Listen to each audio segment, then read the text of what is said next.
This is in Mexico today.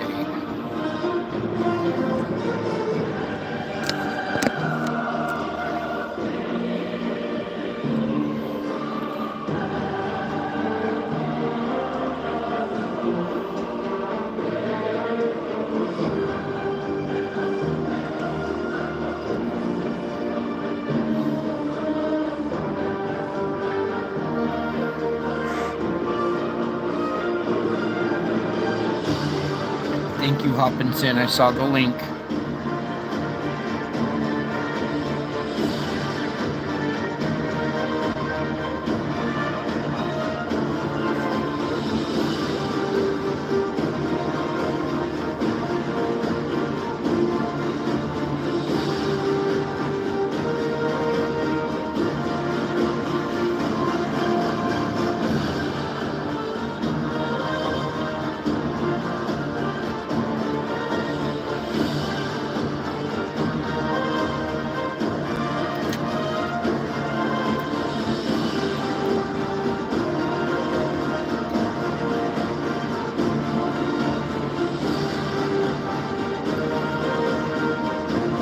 He was shoveling to the music for a second there.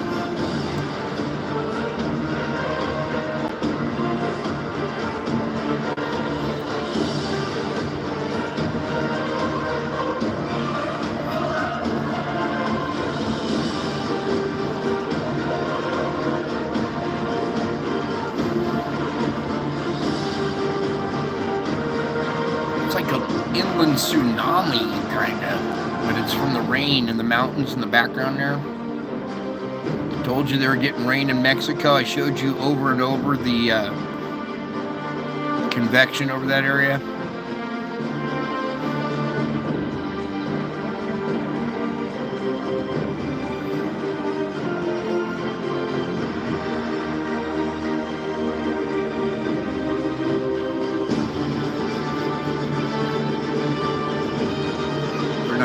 Showed you over and over, but showed you convection over and over that area.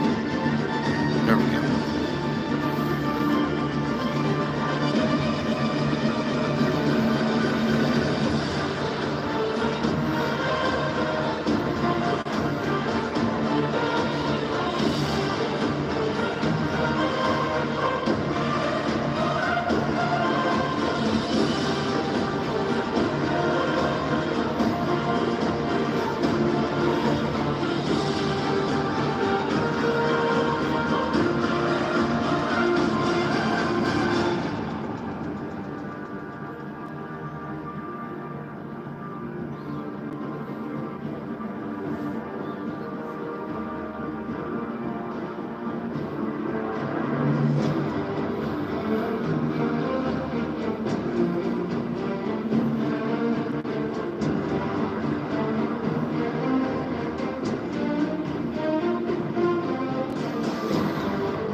At least the kitten and the dog survived there.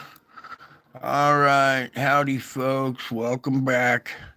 I told you I would be back. Okay, fair warning. This show is going to be a little disturbing here, okay? Especially if you see the thumbnail here and the image that we're frozen on here. For those that eyes that see can see what's going on there. So that's today. September 1st, 2024. Okay, we're going to go through this whole event here. Okay, so first off, I'm going to go ahead and get this loaded up here. All right, and while that's loading up, I take a moment to thank all of you for taking a moment of your time to be here with this precious family. Okay, this even in replay. Okay, not everybody gets to catch it at this weird hour, but thank you all for taking a moment of your time. Okay, you are actually indeed part of a very precious family. If you make it to the end of this report, you understand what I mean. Okay, and you are very precious to me. So as we let that loop play, it's very disturbing. We don't have all the data, but we got some frames. So hold on tight. All right. Okay. So first off, here we are, September 1st, 2024. And I'm going to go ahead and scooch it on down and catch that opening frame. Whoops. Okay, so opening frame right here, 036, September 1st, 2024. Blech.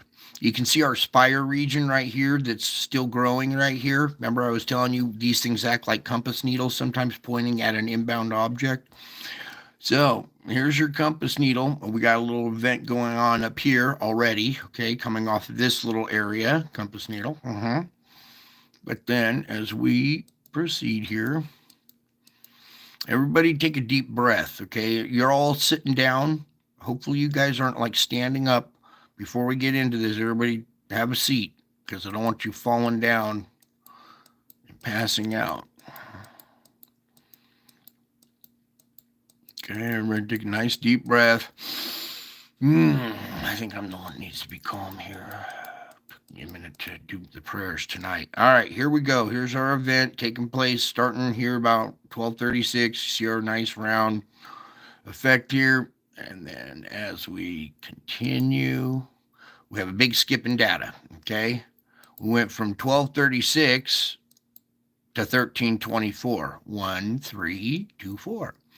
But in this image right here, over here, you can make out, here's our black spheroid in there, okay? You can even see plasma draping down around here and going around this way, all right?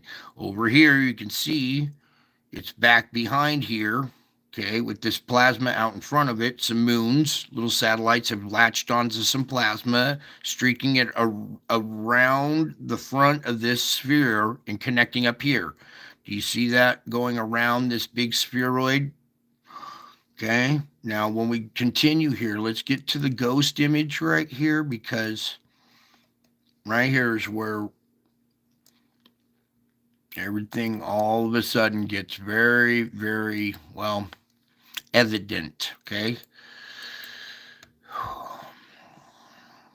Okay, you can see, here's our object. Here, my hands are almost numb.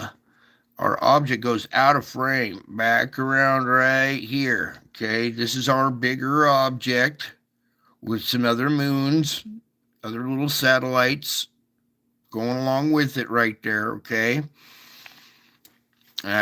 It's going underneath the sun a little bit, so it's making a low pass. It's not coming off the side over here, up the side over here like we're used to seeing. This time it's down underneath the sun, but you can clearly see, there it is right there. Okay, it's cookie cutter carved out for you. I mean, it's even kind of traced out there for you. And you see the instrument reacting to it. You can see it going around the front side of this spheroid right here, the blue line, okay? This red line going around the top part of it. It takes a dip right here because there's a little satellite right there or underneath it or something. Pulling this down. Another one over here. Pulling this one down. Okay, there's your object right there, all right? And we'll talk about this object later on. But it's a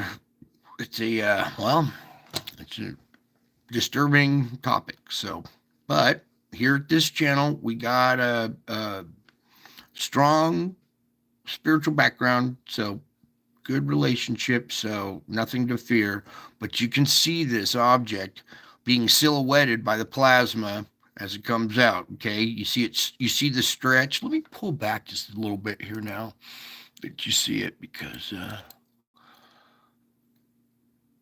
all right, you see this stretch of plasma coming, or all the way out here and all the way out here, making room for this big object to pass. Okay, and then notice our spire being stretched out and torn away. You see the little V-shaped bow shock up of some of the satellites right here.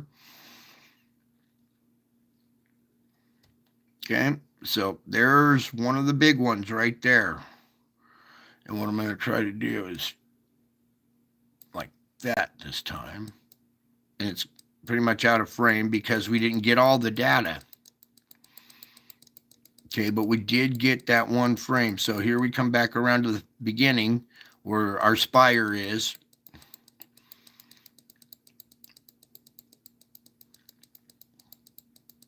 And this is a long duration event, all right?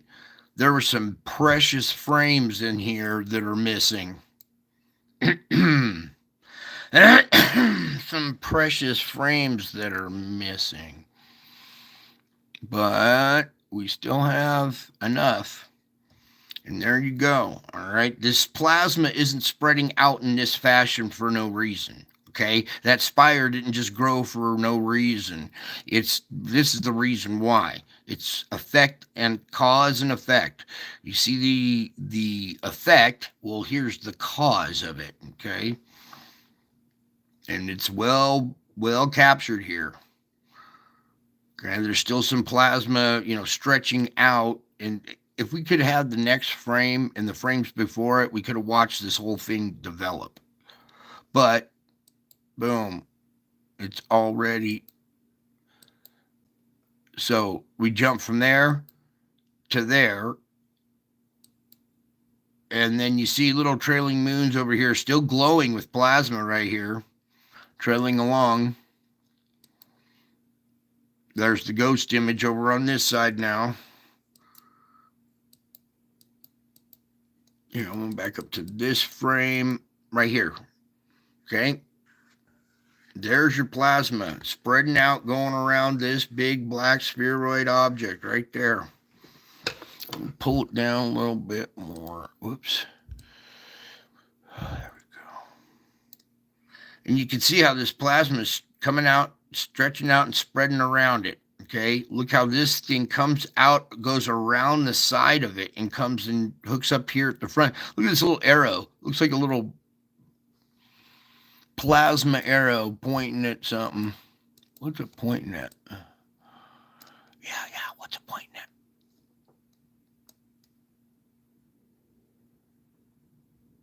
Oh, whatever's right here, tearing this plasma away. There's looks to be some dark object right here. All right, so there we go. Ooh, let's work on this image for a second. You guys doing okay out there? You're sitting down, right? Okay, good.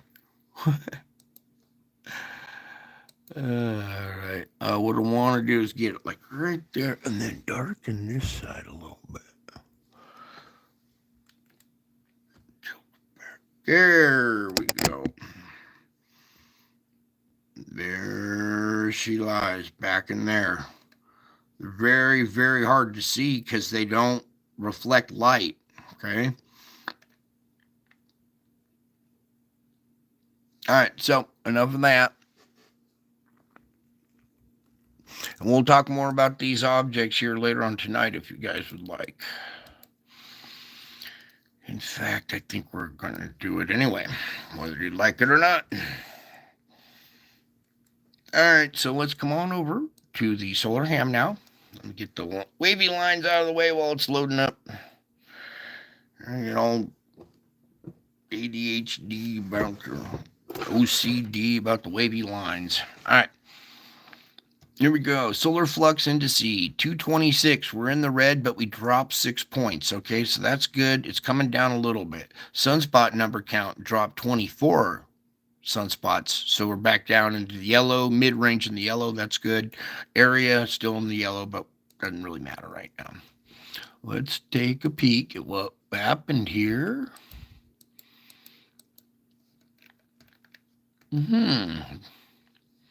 Probably came. Oh no, it came out of this region right here. I think 3811. Okay, but we have 3806 right here, very complex. You see its red configuration, this blue kind of all speckled. You got red over here on this side. Whoops. Here, let's just go in a tad bit tighter, please. Thank you, Lord. All right. Now you can see it. And if I get my thing out of the way, the little red dot right here amongst all the blue, okay, you see a really strong pole over here, really strong one growing there, and then this side kind of surrounding blue with a red spot growing right here as well. So very tight configuration there. We got to kind of watch that complex a little bit. All right, so meanwhile, we got 3807. Still good gap in between both of them. Okay, meanwhile, 3811 over here, this configuration, I believe, is where our event happened. So we're going to come on back and slide and scroll and see how fluxed we are today. Solar X-ray flux, that is. Okay. So there's your graph. You can see our long duration CME event right there. That was a 6-hour long flare, okay? The event was a long duration one. It's not like it's one of these quick little spikes and down. This thing climbed up to intensity and then tapered off with a couple of little, you can almost see the little moons trailing behind it, right? So it was reaching out to the sun, or the sun was reaching out to it. It started to grow and grow and grow in intensity. Then we had the object pass, the flare, and then long duration tapering off right there. Okay, so you saw our bigger event, and now it showed up on this graph. That tells me the energy is heading our way, and we actually saw it come off the side of the sun. So we'll probably, I know we already got some of the x-rays from it already. So all right, so there's that. Now let's pull back here and continue on. Guys doing okay? You can stand up again now. All right, back to the geomagnetic forecast. All clear for the next 3 days. We'll see what happens 3 days from now when this thing hits us. Okay, expect a higher geomagnetic storm than forecasted because of said object. Okay. And then X flare potential 10, M flare 60. You can see our D-layer absorption map starting to glow a little bit here. We're starting to get a little proton storm out of this a little bit. Meanwhile, the M flare, it was an M5.5. Usually that sucker sets off, that big object sets off an X flare, but this is off the southeast limb going underneath the sun, so it set off M5.5, okay? Meanwhile, over here, let's go over here to our geomagnetic real quick. Aurora's kind of, hanging in there, mild. KP, the latest reading was down here, but it'll change here next couple of days. What we need to do is go back 3 days and check what's forecasted for tomorrow, but we'll get there. Okay, meanwhile, over here, our sunspots, AR 3807 and 3806 beta gamma, and 07 is the one growing, 06 is declining. Okay. Now, I went over to Stereo A to see any missing data, right? Or to see all the data, and it's all missing. So how they got this little image right here is a gem. So what we're going to do really quick, let me read this and then we'll open this up real quick. Noteworthy eruption beginning around 12 UTC, September 1st, was observed off the southeast limb. Excuse me. The GOES 16 measured the flare at an M5.5, but may have been stronger due to the location not being fully in view. Aha, so it's kind of coming off the other side a little bit. A bright, fast-moving coronal mass ejection, CME, was produced and should be directed away from Earth. We will get a better look at the source region during the next 24 hours. Okay, so I guess it wasn't this sunspot that's right here. It was still behind the limb, but the crown of it was still way out there, far enough out to affect us. You see it hitting the camera. So we're going to go ahead and pop this open real quick. Let's go full screen. Okay, watch how long this event lasts over here.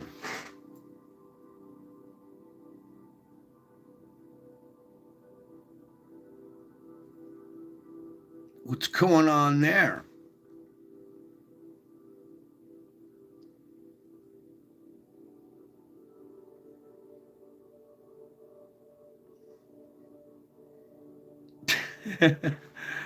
Oh, here, watch this. Boom. That kind of gives you an idea what direction it's heading is the C3. But what I wanted to show you is, boom. Whoops. If we can get a little peek here at this stereo A. I want to see stereo A's footage of it. I love stereo A, even though it's an older satellite. It gets some good shots sometimes. So here you can see this spread coming out from the same event here at stereo A.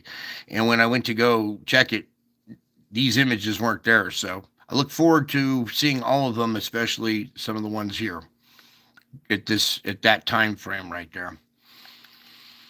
Okay, let's get into. Oh, that's the from the 30th, so that's an older article. But we are going to open the tracker and do some track lacking. You guys have probably already seen this over at Wages, but that's all good.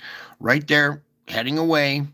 But as I've talked about before, when objects whip around the sun, they come back this way, and as they strike, say, a magnetic barrier, say this little black line we're going to imagine is a magnetic barrier where the two polarities cause an arcing effect. So object moving in, you see that spire grow, and then it bumps this circle, causing a shock, and may continue in this direction. Even though the CME is going this way and we're not expecting to hit, 3 days from now, we might still get a geomagnetic storm if this thing continues to go like on a trajectory like this. And it looked like it was going here. Where's this one over here to the right? I want to see if it's going north or south of the Earth. And this shows it kind of going, wow, it came off the bottom and it shows it going north of Earth, or kind of. Okay.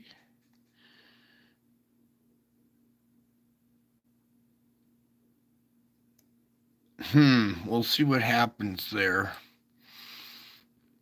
All right, so there you go. There goes your CME heading that direction, but don't be surprised if we have an unexpected geomagnetic storm 3 days from now when that object passes by and our magnetic fields interact with its magnetic field, okay? Okay. Thank you, Lord, for helping me through that. Now, let's back out of this really quick. What else did we want to see? There's your area right back in here. Okay, now that spire's died, that region, when it rotates around, will probably decline and it won't be so nasty because it seems like our event has ended now. All right, let's come on over here to spaceweather.com and talk about no CMEs are heading for Earth. Okay, our planet's magnetic field should remain quiet for the next 2 to 3 days. Why? Because currently no CMEs are heading for Earth.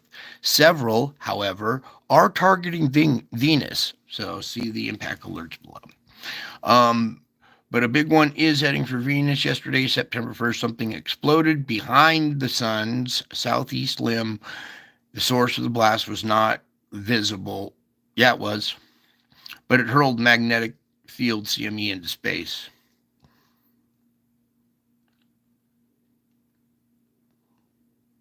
You see which direction it's going? Looks like it's kind of coming at us, behind us, and south of us. That's why it's good to have that data from stereo A, because I can take the angle from stereo A and compare it to this angle and get a good reading on what trajectory it's possibly going in. Okay, because once it's done with the plasma and it moves away, it's hard to track it. You can't see it anymore. Okay, so there it is there. Okay, so no CMEs heading, but watch out. In 3 days, we might get something unexpected. Okay, let's come on over here to the Schumann. Here's your Schumann report for today. We had that session yesterday. It was pretty roller coaster ride. Then we came out of it pretty smooth. Had a little bit of grinding, smoothed out, little bit, smooth out, little pressure buildup, smooth out. So not too bad today. A smaller roller coaster, like the kiddie coaster. Okay, instead of the adult coaster ride that's, we're used to just this violent swings like this. Now it's still swings, but not so sharp and intense or long duration. Anyhow, you can see that we have pressure building up, relieving, building up, relieving, a little bit build up, or a little bit bigger build up, causing grinding down between the core and the shell. All right, that area, that region down in there is produces the magnetic field, the 7.83 hum of the Earth. That magnetic field hums much like a high voltage power line would, and then it hums at a 7.83, and we need that frequency. Okay, so today was a little bit bumpy, but nothing compared to the previous days. All right, so a little break, still painful, still a lot of stuff going on. All right, so let's move on now and come on over to the null school here. Oh, we already got it set up on 850. Just real quick, little vortex going here off the coast of Yemen and Oman here, going up that way.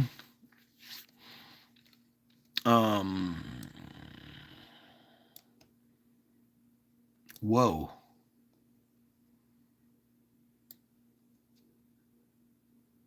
Okay. Let's talk about this little storm winding up over here off the coast of the Philippines. See that going on right there. Taiwan's not too bad. Big old storm going on out there.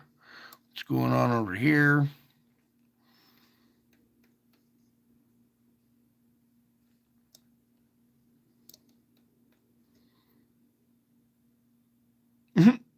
Okay.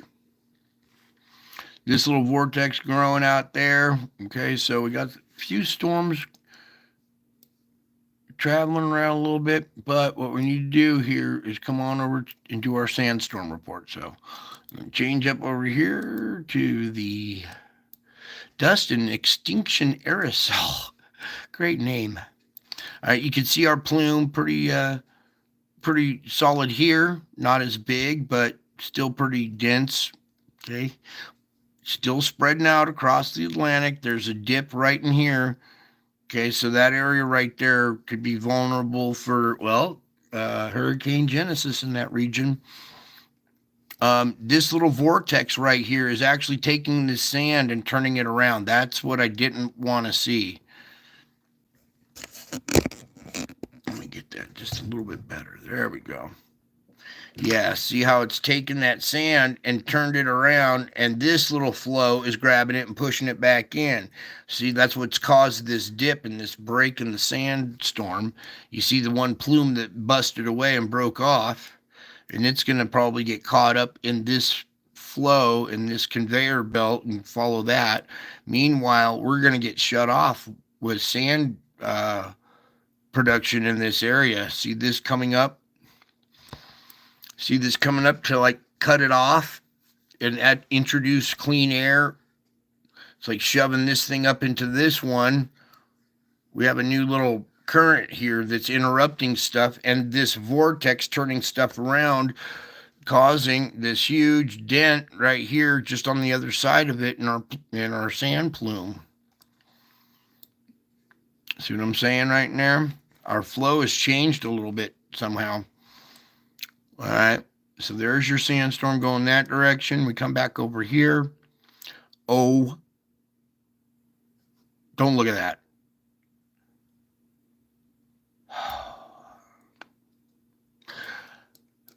Let's take the wind off.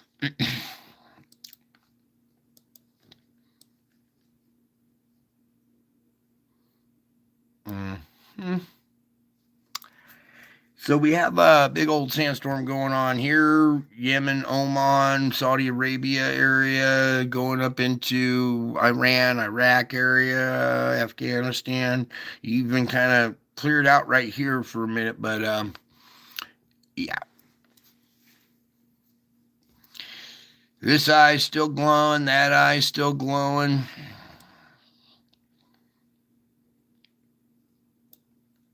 There's one face looking this way and another one looking that way. That's an eye right there looking this way. Those two are looking this way down on this. Oh. Yep. All right. So there's your sandstorm report. Okay. A little change up here. Okay, watch out. We got this little break right here. One little plume broke off, but that looks to get sucked up into the conveyor belt. All right, let's move on. Oh, some of you sat back down, huh?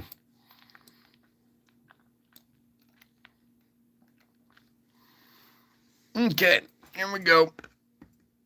One side bleeding out, the other side perforations in the crust. There's our country divided thanks to our, well, schools, media, lying politicians, all that great stuff. So country divided.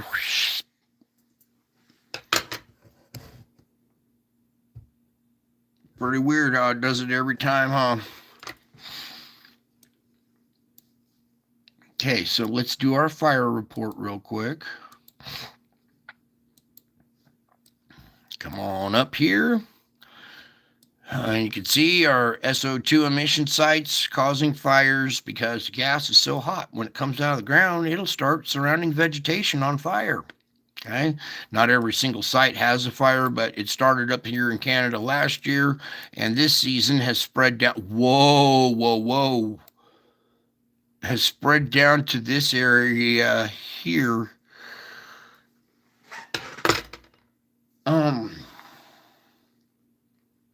I'll just let that speak for itself. I'm kind of speechless at the moment. Yeah. We have Houston, we have a problem. Anyways, there are lots of fires here being started because of our intense SO2 emissions in this region, and we saw some growing up here in yeah.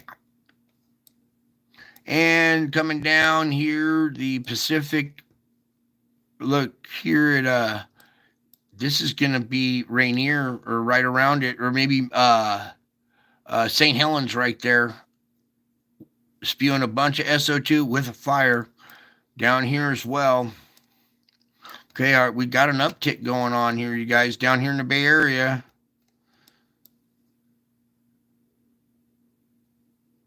What the? Okay, fire right there. We got another one going on here.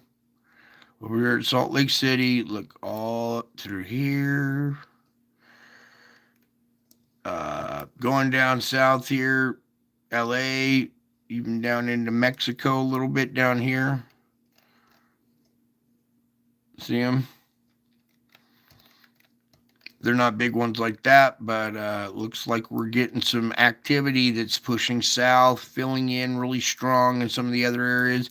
I want to see if it's pushed east to this line yet. It hasn't, thankfully. But you guys be on the lookout. Some of these stronger sites like this, if there's vegetation around it, you're going to have to clear that vegetation out quick or whatever before it starts a fire. Okay, you're all kind of clear on that side, but boy, look at this. One more time. I'm going to let that sit there for a second and just let it speak for itself. Wow. Okay, let's just go ahead and move on away from the fires now. And continue on with our SO2 coming down through Mexico. You can see Cuba's turning all purple, kind of like Java. And then Jamaica. Oh my goodness. Going down top of South America, all the way down. Look at the Amazon now filling up. It's starting to have SO2 emissions.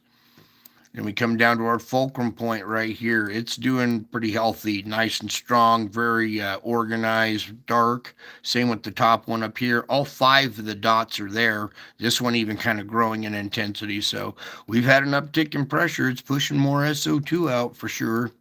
Same in this region, all dark. You see the big cloud coming out here. All right, this relieves pressure though, and it keeps the quake magnitudes down on this plate boundary and fulcrum point system right there. The basic crack in the earth, okay? Right there's a little activity growing on South America as well. Stop off at Hawaii, make sure it's just same normal emissions, a little darker, yeah, a little bit more intense right there, but that's okay. Push more gas out as long as there's not a volcanic eruption on that island. And now let's come on over here, adjust for their time.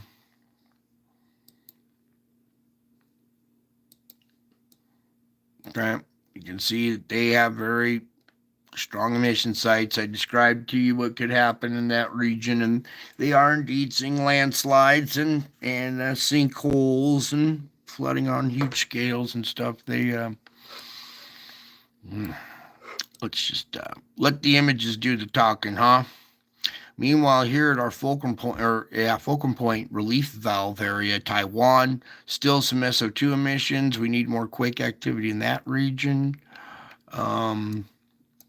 Building up here at the Philippines, okay, a lot of SO2 out of there. We come down here to check out Java. It's doing its job as a relief valve. A lot of SO2 out of this island. A lot of SO2 out of Sumatra. It's all filling in. And here, Malaysia, this whole peninsula filling in. Okay, that whole region is basically purple with a couple of gray spots. Meanwhile, these islands that trickle back through here, see, they all have SO2 emission sites going all the way back through here. This island, that island, all of them do.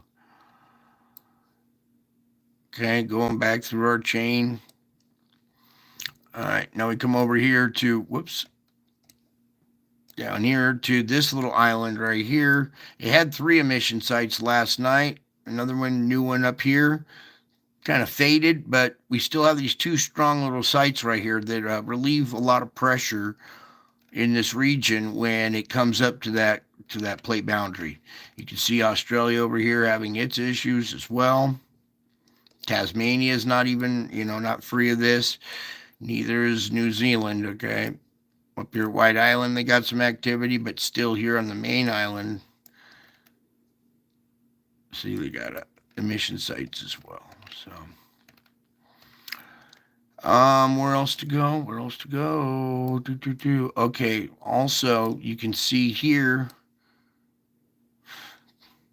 that India has some stronger emission sites, and the wind keeps swirling it up and pushing it up against the Himalayas.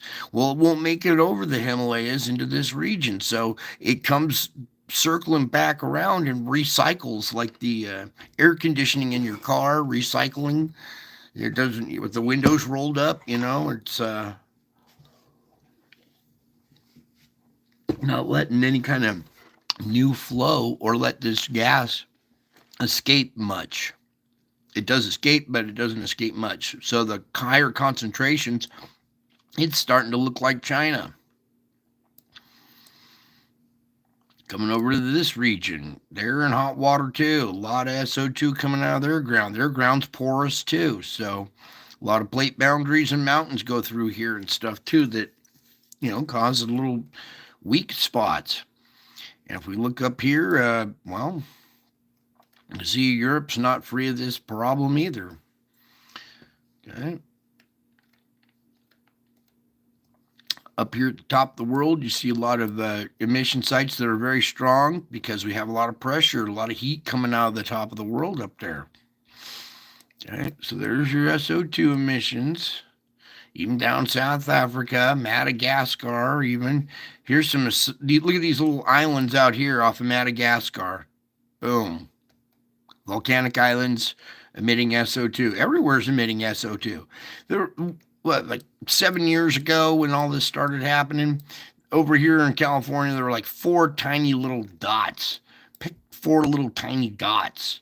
Okay, and everybody just jumped up. Oh my God, it's the big one. Well, now we got dots all over the place, all over the world, and doesn't bat an eye. So, but I still report on this because, well, it's the gas that surrounds the magma down below. Okay, now we need to move forward here onto the ocean thing.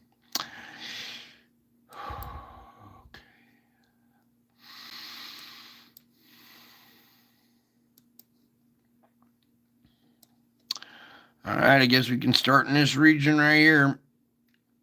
As we look here, you can see our Juan de Fuca plate that comes out right here. Look at this cold water inundation and the receding of this red area. That little cold push, that earthquake that happened right there, allowed cold water to push in here. It relieved air pressure in the area, and look how it's fighting back. And we have less heat emissions out of this region, the actual inside the plate, to the right of my arrow. This little region right here has tamed down. It was all yellow and spewing a bunch of stuff. So looks like a little reduction in pressure and temperature there. Whew. Everybody breathe a sigh of relief. Whew. Meanwhile, down here, we still have issues going along this part. A little further out in the coast here, this area is still kind of glowing. It has receded a little bit. But then coming out here, you can see our big triangle type shape structure growing here.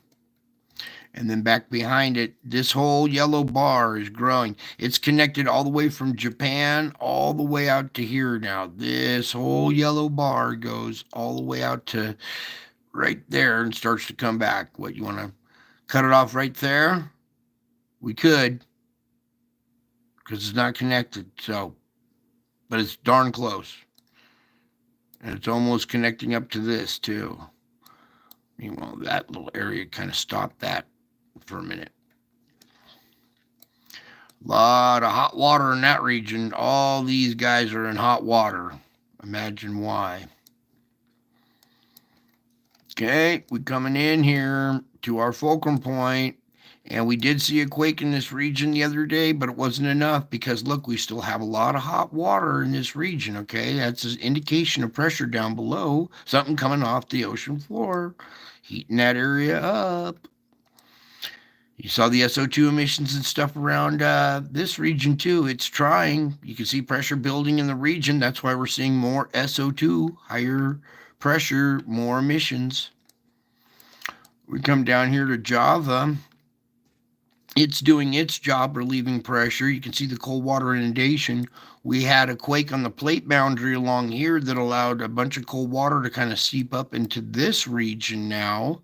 It's no longer red. You see this blue starting to push up here. It's not blue up here, but it's trying to push up into there. So a big relief of pressure has like calmed the activity there. Meanwhile, hotspots growing on up there, in between Africa, Madagascar, all of this down below here. Let me give you a little tidbit here. Right now, this area down here is in the middle of winter. Okay, we're in the middle of summer. They're in the middle of winter. The water between the tip of South Africa and Antarctica during the winter time is usually the coldest water in the world. Does that look cold to you? Gee, probably because there's volcanic emissions on the ocean floor. And hot, cold, it makes little currents. Okay, over here you can see the speckling too off the coast there. Over here, our little spot here kind of taming down. All right, now it's really affecting the air pattern, so I'm going to go ahead and put the wind on it, hit play, let you look at the new conveyor belt type structure because of our, wow, look at this, look at these cold speckles popping into this region right here. This was all yellow and red, and now it's starting to get cold little pockets through here. Changing this. This is more organized, kind of pushing more up into this region now. I'll leave that alone. I'll let that sit there because I move it around too much. So I'll just let that kind of, the gears move, and let the gears in your head move a little bit so you kind of absorb what's going on there. Let me scooch down a little bit to our hurricane region. Okay, you can see our little reverse vortex right here is due to this little heat signature growing right in the region. Okay, turning stuff back this way, taking that sand, throwing it back at Africa, putting that dip. See the dip right here in the temperatures? That's the reason for the dip. Our two little temperature structures have caused air to come up off of South America and separate. Remember, we had that air current of fresh air kind of diluting the sand down? So this region on this part of this conveyor belt, sorry, it twinges of pain. All right, this region of the conveyor belt, what I call the outside loop, okay, you see it's going to be cleared out of sand and all the hot water in the region. So watch out for Hurricane Genesis in this region now, the break off outside loop, we'll call it. The breakaway outside loop, all right? And now this new heat structure is no longer pushing stuff straight up. It's pushing it back this way. Look at this. Pushing air instead of going back up.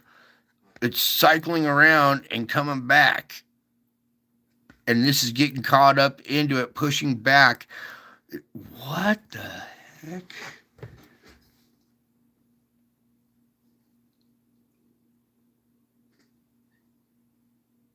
Okay.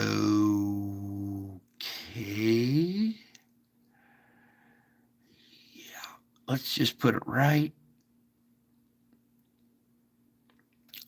What about right there? I think that captures it right there. Pull down just right there. Okay. Yeah, now you get the Pacific, the Atlantic, and then the two the two conveyor belts were pinched in the middle of them.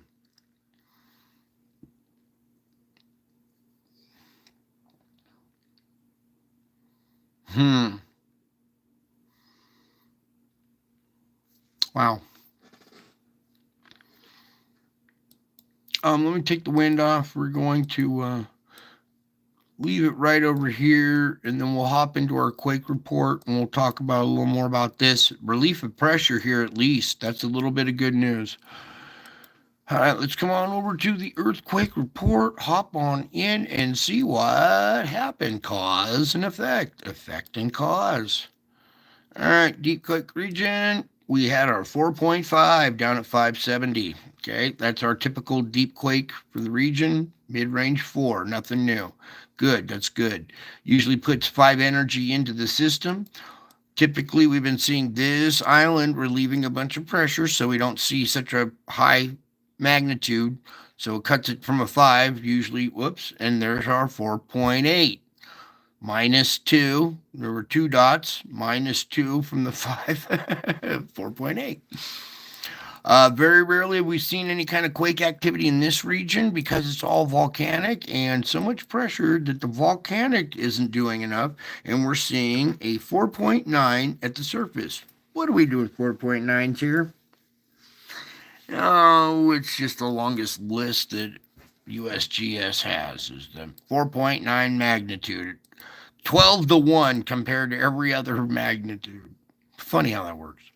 Anyways, let's come on over here to our big quake. Our 6.4 down at 41 with a little tsunami thing. I want to pull that open and see any kind of 6.6 here. Okay. 6.6. Yipe. Down to 41. I want to take a little peek at what happened here. Don't you? See what our topographical. What do you think happened here? That is a volcano right there. And as you look down, you can see it goes down underwater, clear down under here. It's all one big mound right there, and that would be the flank of the volcano. We are seeing 6.6 magnitude quake down at 41 at the flank of that volcano, indicating activity underneath this thing. And we don't see any aftershocks. Indication of pressure down below there, and a new weak spot. Watch out. That could possibly be a new spot for weakness right there. Path of least resistance. Okay. Nothing through our deep area there. Coming up through these straits, another 5-0 down at 50. Nothing through this zone. But look at this up at Sumatra here on land. We have a 4.9. Wow, another 4.9? No way. And a 4.6. All right, so 5 and a mid-range 4 there, relieving pressure in this region.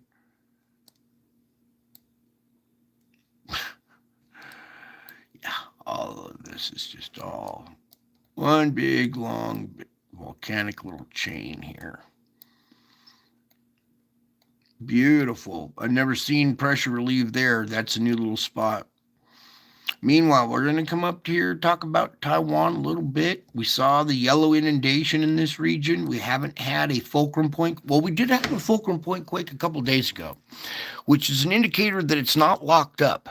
But we're seeing quake activity more up here. It's not on the plate boundary. It's back up in this region where we're seeing some of this yellow. Here, let's go back over to Taiwan really quick.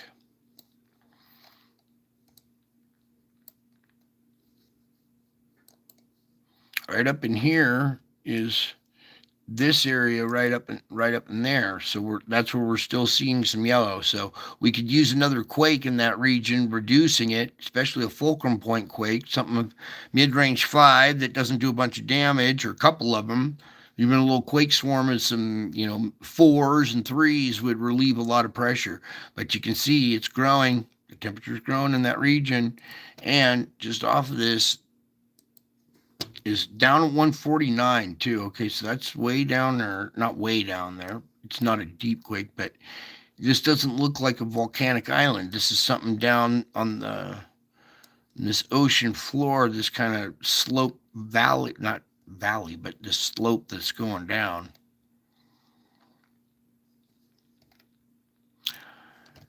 Over here, inside the plate, 4.7 down at 10 at the surface there, relieving energy. Really quick up here. 4.6 down at 35. Volcanoes there, plus earthquakes. Fulcrum point quake 4.5 there. Very quiet in that region. A lot of SO2 coming out of that region, so that's relieving some of the pressure in there, keeping the quake activity down probably. Plate boundary quake here. We need to see a lot more of that. 4.8 at the surface, relieving energy, scrubbing energy on a plate boundary there. We missed this one here. This is a 5.3 at a plate boundary. Okay, Easter Isle. 3.9, 35. What happened near Cocos? Oh, this is in Mexico. 4.3 at 68. All right, now let's do America. All magnitudes. Get that out of there. Get this out of there. And come on over here. All right. Very quiet through the island chains today. Not a single little microquake through there. We had this over here. 4.6. Volcanoes and earthquakes right around the fulcrum point, relieving a lot of energy in there. Kind of probably stole some of the pressure from that region, maybe. See the fulcrum going up, coming back down. And then way up here, look at this. Outside fulcrum, way up there, very tip, 2.5. No depth, but a 2.5. And that would almost be a, your diverse quake, except we have multiple fulcrum points here, okay? You see this one coming up and going down there. Well, there's an outside one going up and coming down here. See it coming up right through here and going back down through there. And what's up here at the very tip of the fulcrum? Well, our quake. So it's not out of there. Look at, you can see the topographical even arch in the right and through here too. So here's your fulcrum point quake right there. Way up there though. All right.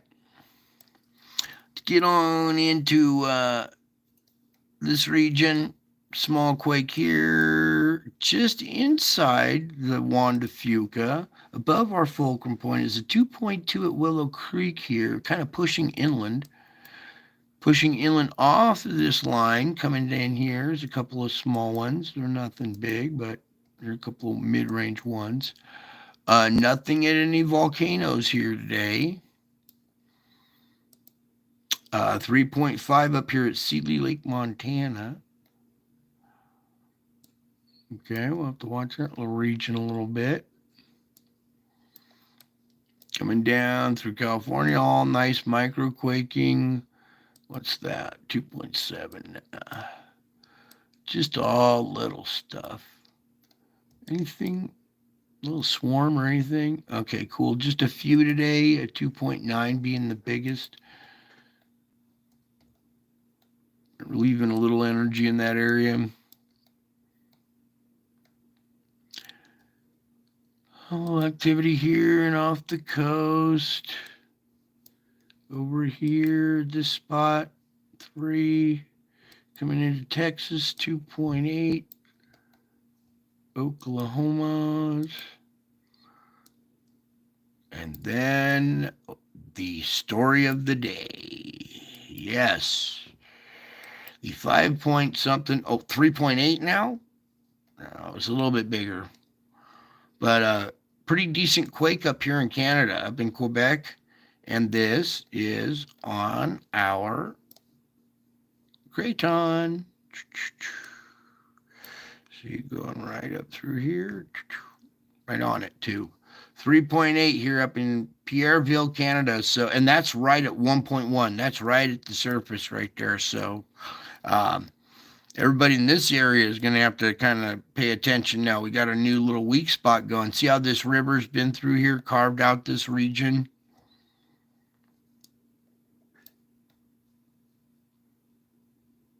It's all weak right through there, and then it tears off and comes down through here too.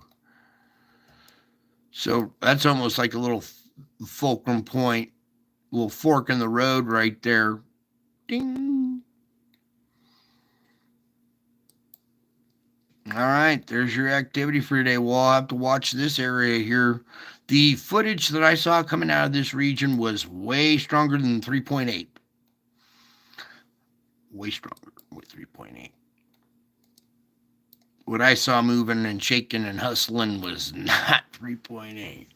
All right, so let's go ahead and move on and close out a lot of these instruments so we can get to our volcano report, and then we could possibly talk about our object. All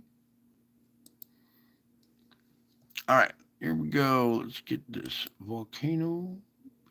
Please, Lord, let it work. Get rid of that one. Now, very delicate dance. Here we go. All right, 35 erupting and 32 in warning. That's 67 altogether that are currently active and or erupting. Okay, see that up there?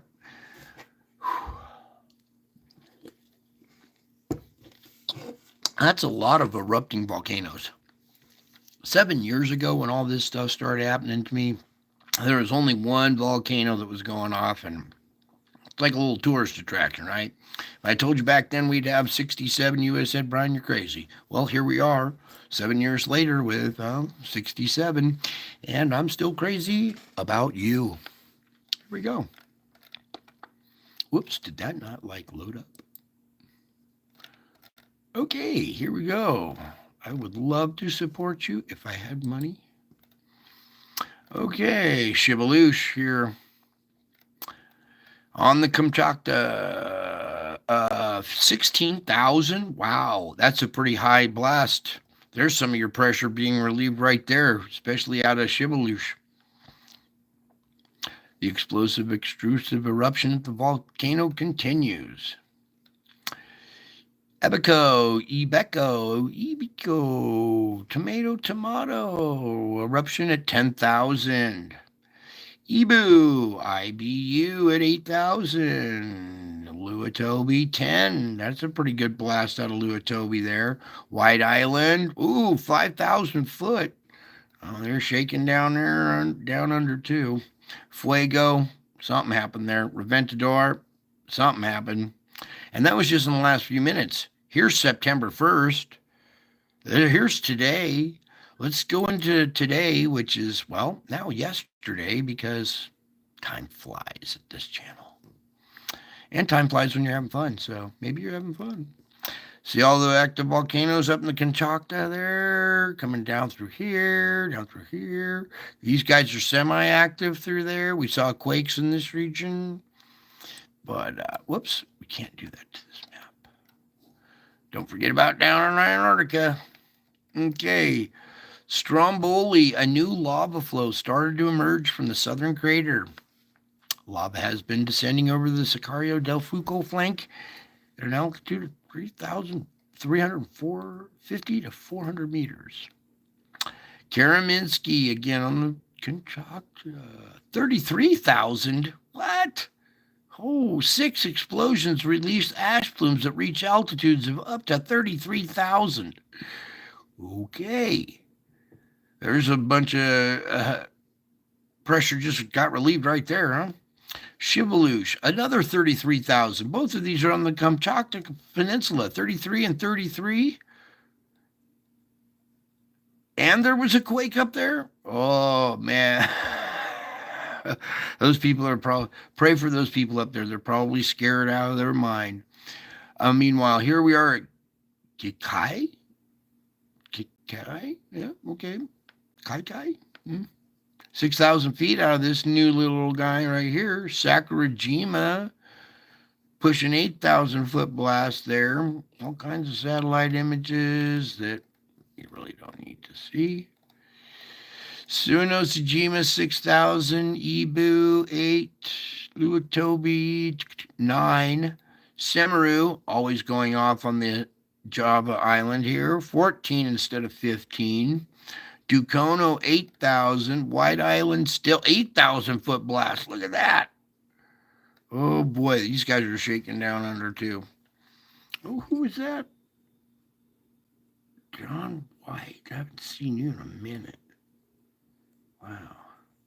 All right, cool. Let's get back to the show. Moving right along, Fuego is pushing 15,000 foot blast. Nevada del Ruiz back on the map with a 21,000 foot blast. Songay 20. All right, these are usually our higher ones, 20, 21, and Sabancaya. But our highest ones today are up in the Kamchatka with 2 blasts that are 33,000 feet. That's crazy. All right, let's move on down. Sorry, I'm scrolling all over. To these lists of insanity. These are, don't get desensitized to these lists. Each one of these should not be there. These lists should not exist. 7 years ago, this site wasn't here. These lists didn't exist. And here we are.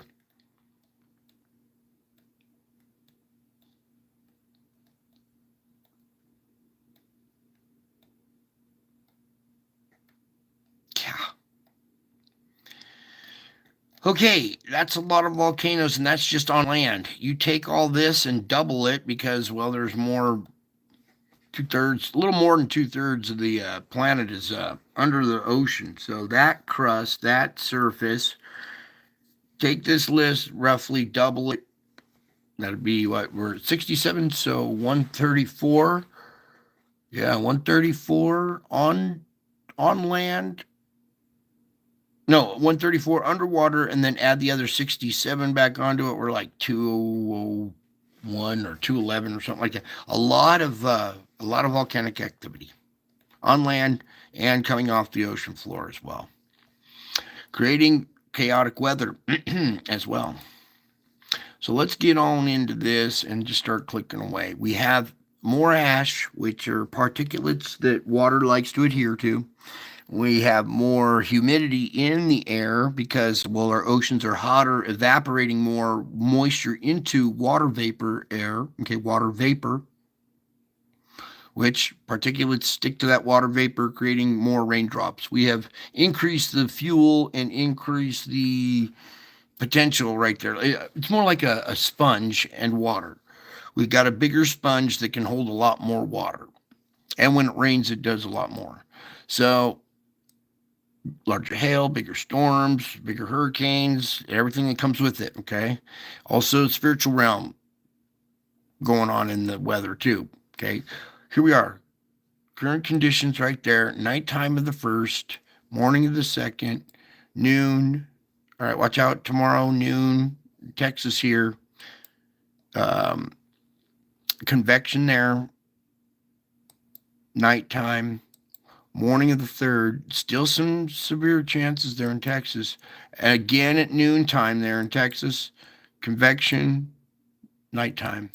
Morning of the 4th, noon, convection, nighttime. 5th, noon, convection, nighttime. 6, noon, convection, nighttime. 7, noon, convection, nighttime. Morning of the 8th, noon, convection, nighttime. Morning of the 9th, noon, convection, nighttime. 10th, noon, convection, nighttime. 11th, noon, convection, nighttime. 12th, noon, convection, nighttime. Look how everything's staying off the... What the heck? You know, these last frames are just like... It's like painting the coastline. It's what?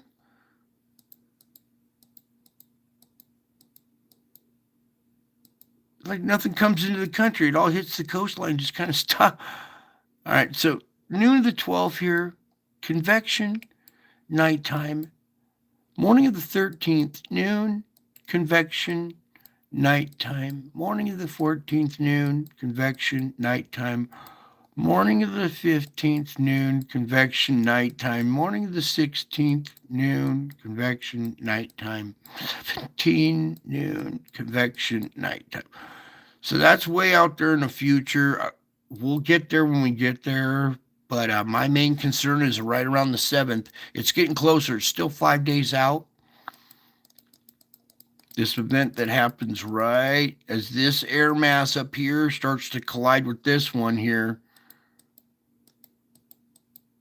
Then they blend together, start blending here the night of the 6th, merging the morning of the 7th with severe weather right here. When these two merge, that's going to be quite a little event there. Then the sun's going to hit it, cause it to convect and get even more intense.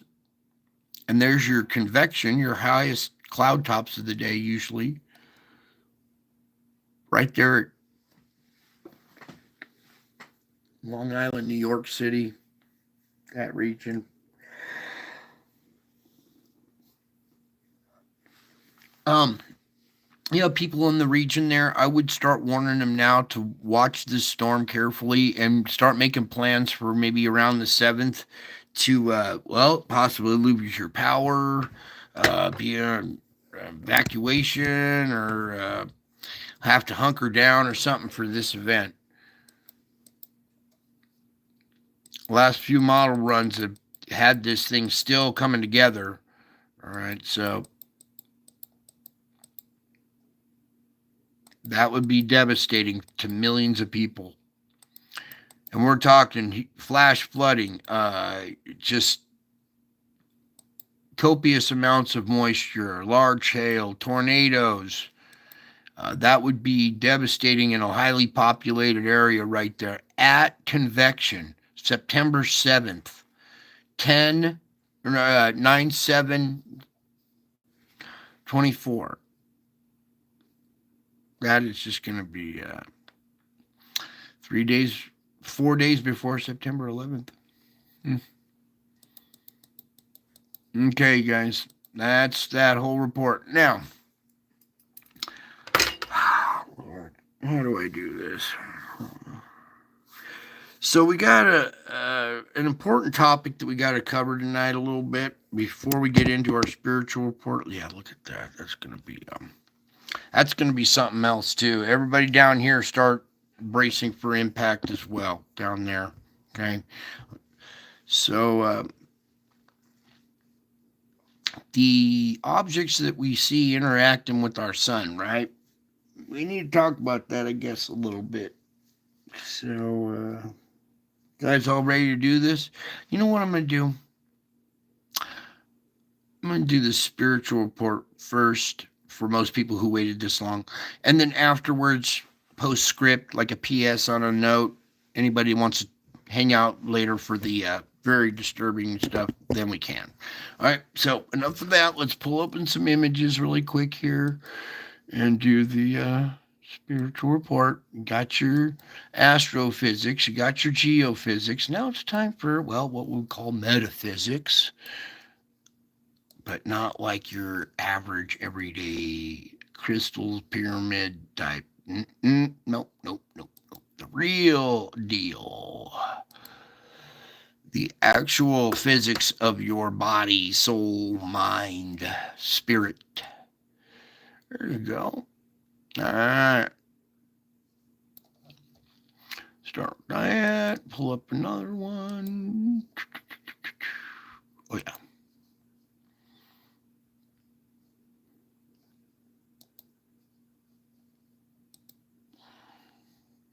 And yeah, we're going to go right there.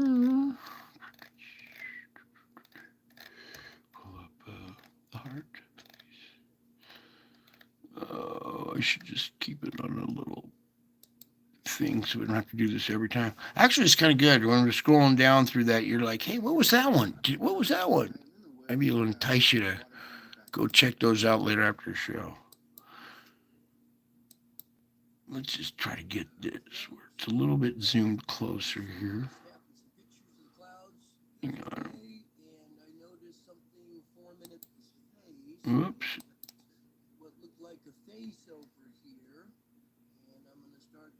There we go.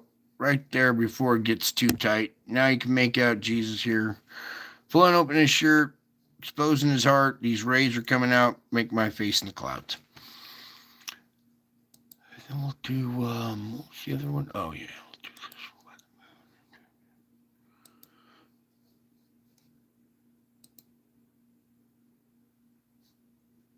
Oh, yeah, we can do that. There we go. All right. Bunch of weird events happening because, well, the time that we're in, right?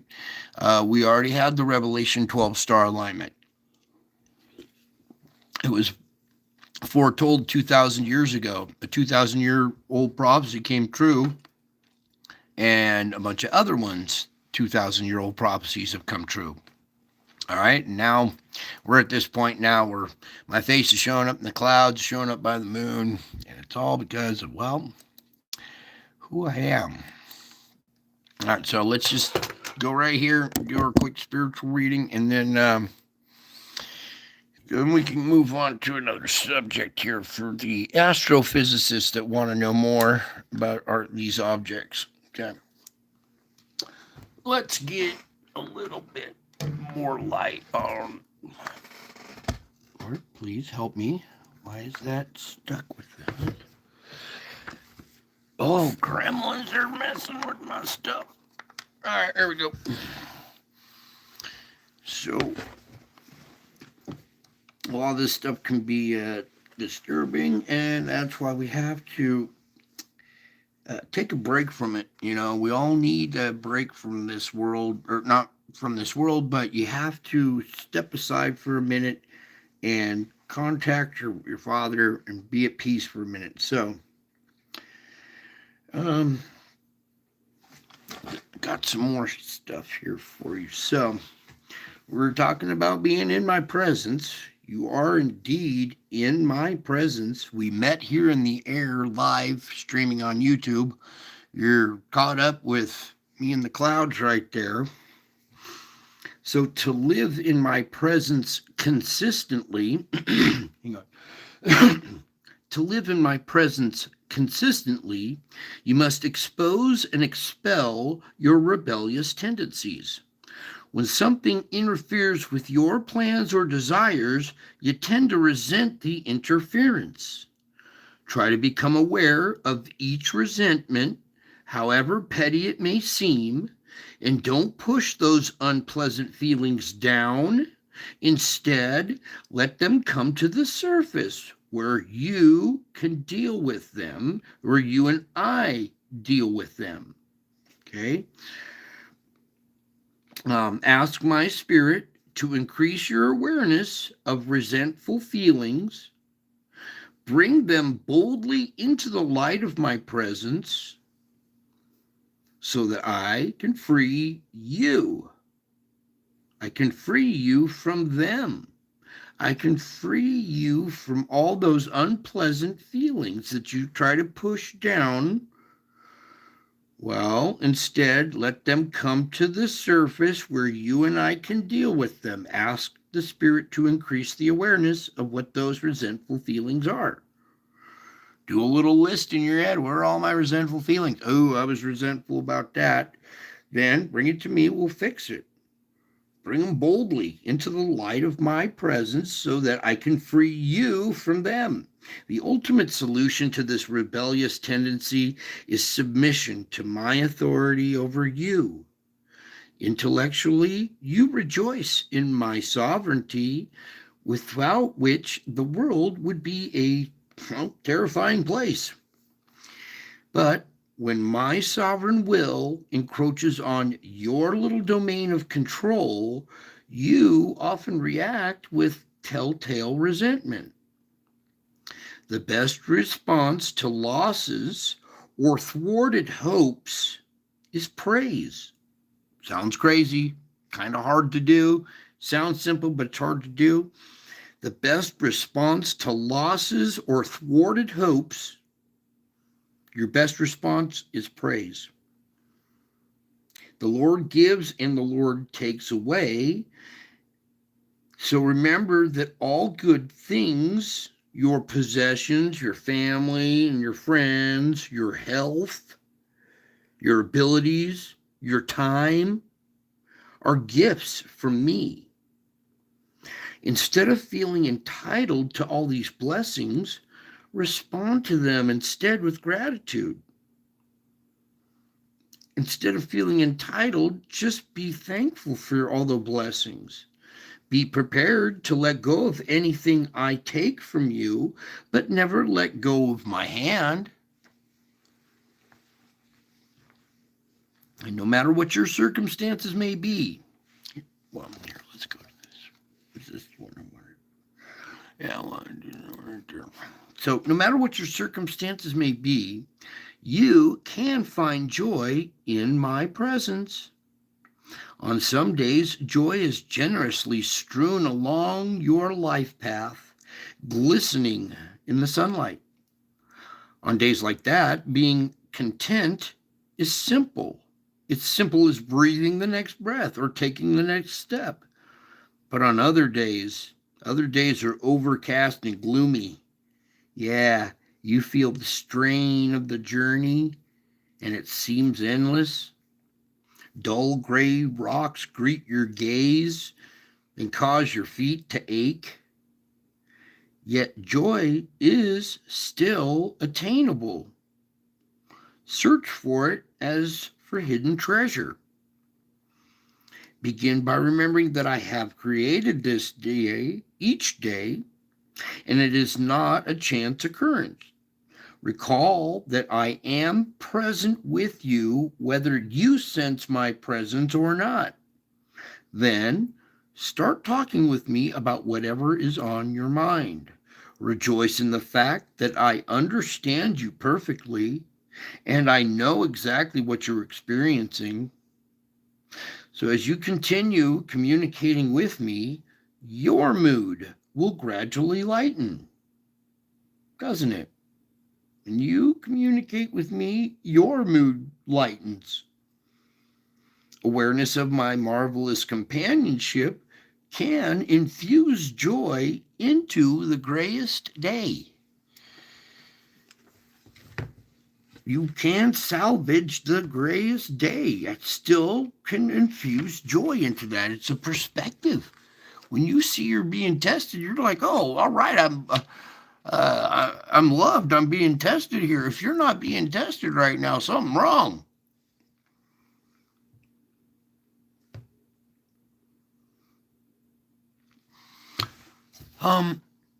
Really quick here. It's important to kind of understand that's real face there. As you turn your attention to me, feel the light of my presence shining upon you. Look up at that screen, turn your attention to me, and feel that light of my presence shining on you. Open your mind and heart to receive my heavenly smile of approval. Let my gold-tinged love wash over you and soak into the depths of your being. All those nooks and crannies, okay? As you are increasingly filled with my being, you experience joyous union with me. Kind of like right now. Joyous union with me.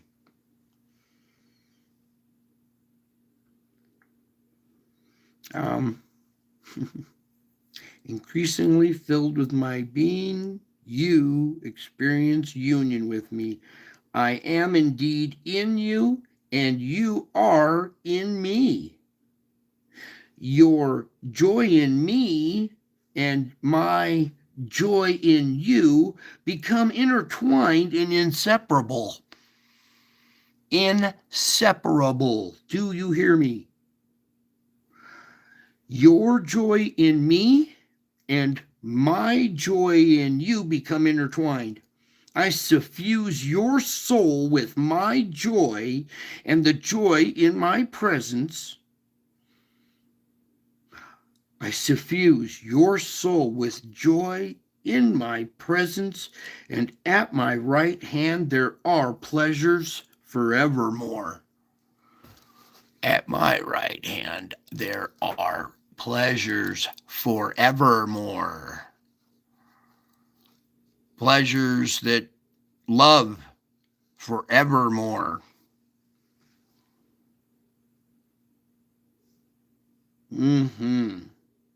Yeah, and it leads to this as the closer. All right, you guys, hold on for this one. Where are we going to go to the picture with that one, Lord? Right there, I guess. Yep. Oh, no.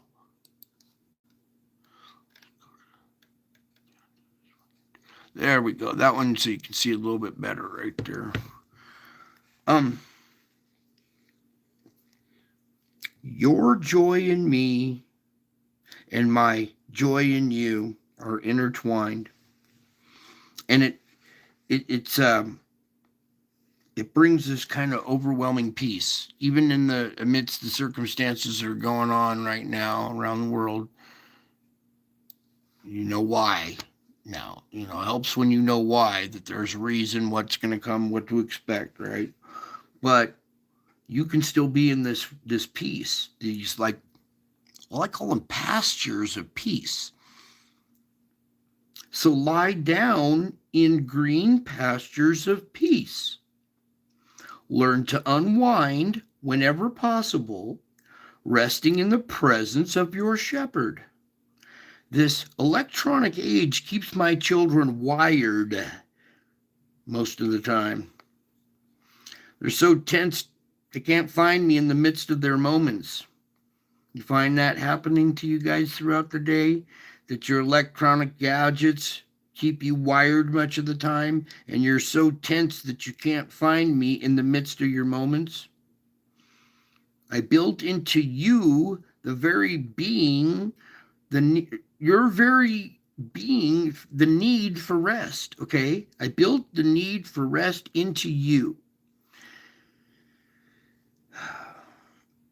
All right. How twisted this world has become when people feel guilty about meeting this basic need of rest. How much time and energy they waste by being always on the go, rather than taking time to seek my direction for their lives. I have called you to walk with me down paths of peace. I want you to blaze a trail for others who desire to live in my peaceful presence. I have chosen you less for your strengths than for your weaknesses, which amplify your need for me. So depend on me more and more, and I will shower peace on all of your paths. Every single one of them. So, lie down in green pastures of peace.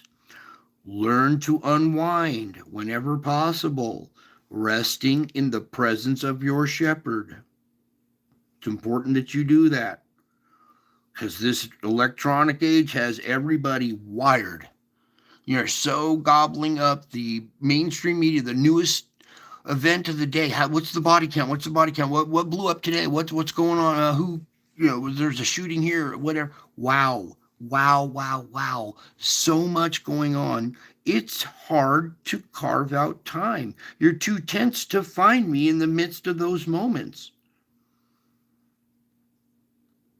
So, learn to unwind whenever possible. Go outside. Try lying down on the grass. Lie down in a green pasture and breathe a few deep breaths of peace. Because you can.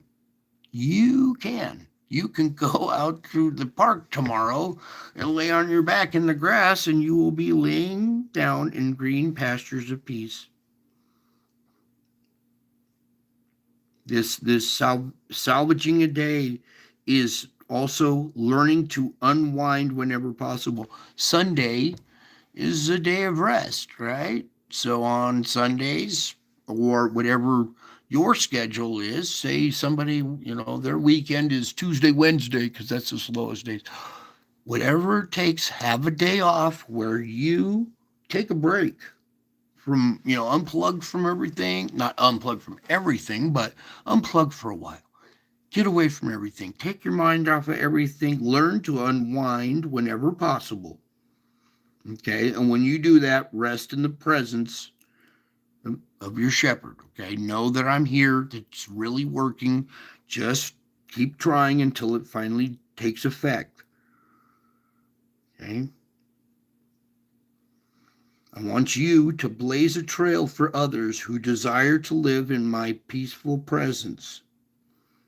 I want you guys to blaze a trail for others who desire to live in my peaceful presence. All right, I think that's it for our spiritual reading there. Oh, FBI open up. Oh, come on in, FBI. Have a seat. Sit down. Maybe you'll learn something. Take notes or something. Yeah, FBI, CIA, everybody, come on in. NSA, you're all welcome. You're all welcome to spy on me, please. Maybe you'll learn something like morals, integrity, courage, honor, valor, those things. Pay attention. All right, so there was your spiritual report right there. Now we're going to get it back into the disturbing stuff a little bit here for a second because we got to talk about something here. Mainly our object that showed up again. And we're going to come on over to this really quick here. Okay, because this is a good capture of, our bigger object, big black spheroid ripping plasma off the sun. Much like the one we just observed tonight. Sorry, I had to exit out. Load it back up real quick here. All right, so bingo. Let me just let that load up. Capture this frame here real quick. Hey, bing, right there. You can see our round spheroid. Whoops. Let me just kind of do it. Right there. The plasma spreading out, splaying over it. I even showed you that one that wrapped around the front of it, right? Okay. So we're talking about a very big object, right? It's, It's like that. All right, this is at a different angle. This is on the side of the sun. This is our latest low pass, okay? And there seems to be maybe a couple of these bigger objects, but we'll get into that later. What we're going to talk about right now is this object itself. Now, when I was introduced to all this back on, let's go back to Wake Up Call. Back on September 10th of 2017, the day my life changed was this image that you've seen before plenty of times, most of you guys. There we go.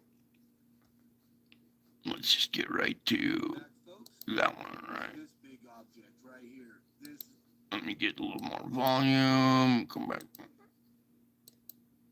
All right. Just let this play really quick. Is this big object right here. This is what's causing our flares.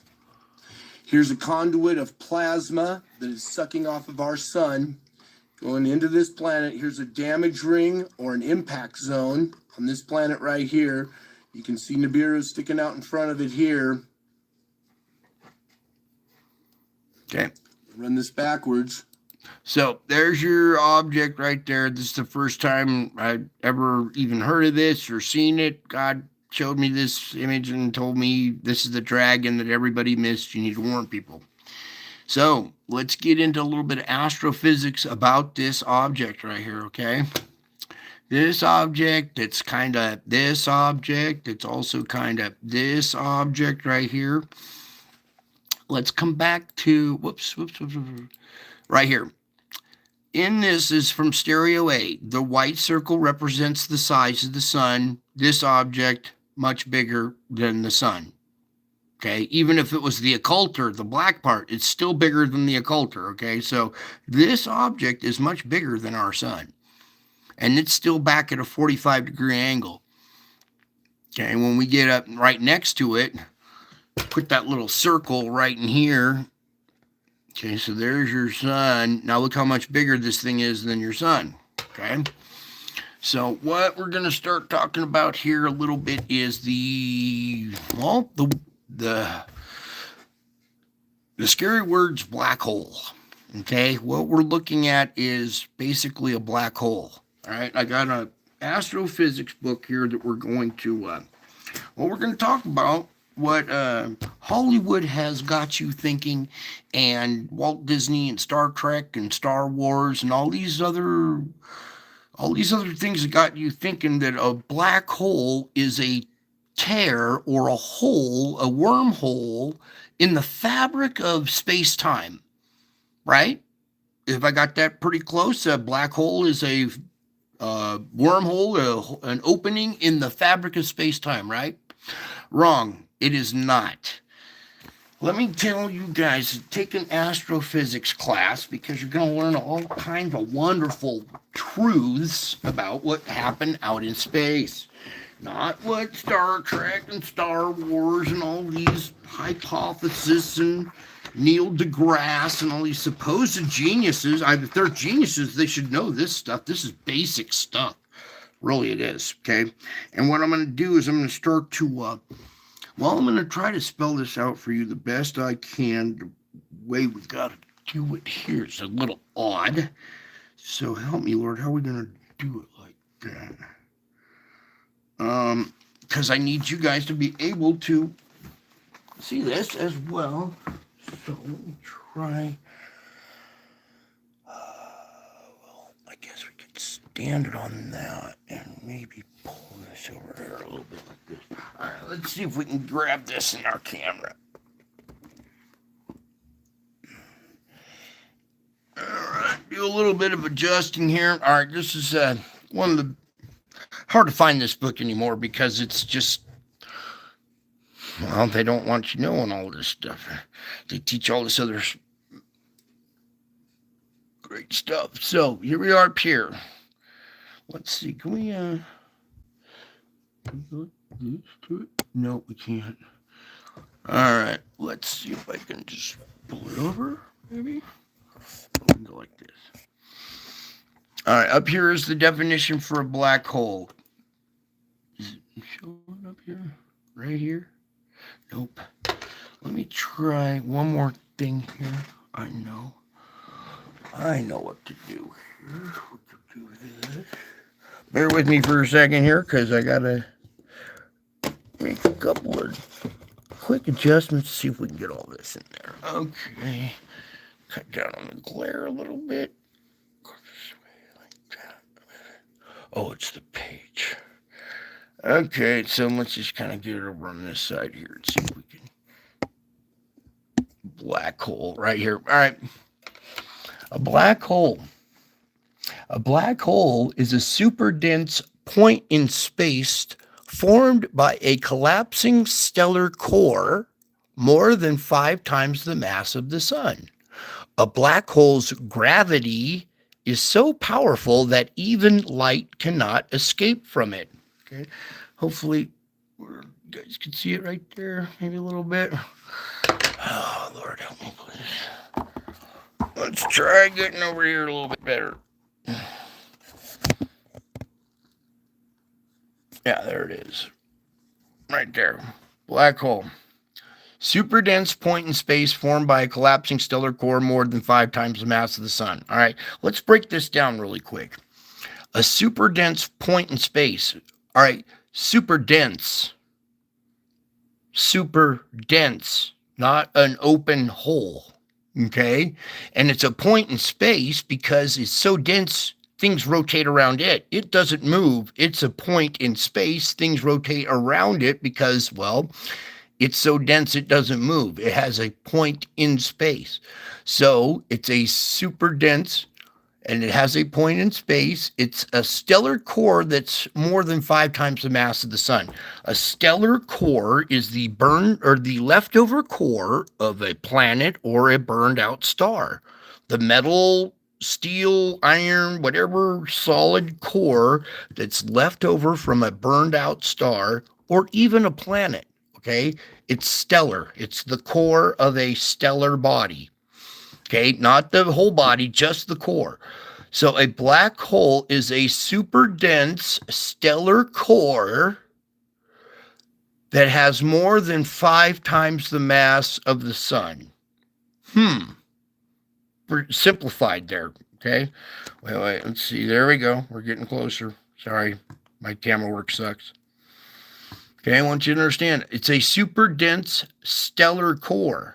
It's not a hole.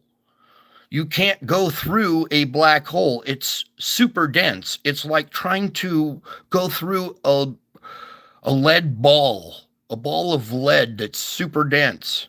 You can't go through it, especially at the speed of light. You just you disintegrate. All right. So your concept of a black hole, which they taught you in school or whatever, is wrong. A black hole is a super dense stellar core that has more than 5 times the mass of our sun. Okay, more than 5 times the mass. Look at this little circle compared. Whoops. Let's come back to this now and drop back down where we're here. How many of these little white circles do you think you can fit in this? And this is back at a 45-degree angle. Let's do a better comparison. This is a little closer side by side. If we put that small little red circle, about 5, a little more than 5, maybe 10 could fit inside there.